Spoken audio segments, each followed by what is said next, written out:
अस्सलामुअलैकुम। आज cooking with decor के किचन में झटपट सा गाजरों का हलवा तैयार होने जा रहा है। 1.5 किलो गाजरें ले ली हैं जिनको अच्छी तरह से धो के कट करके इसमें डाल देना है। 2 टेबलस्पून हमने देसी घी और चंद इलायची डाली है।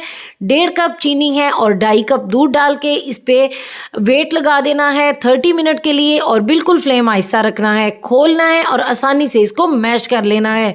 इसके बाद इसका पानी हमने अच्छे से ड्राई करना है यानी दूध।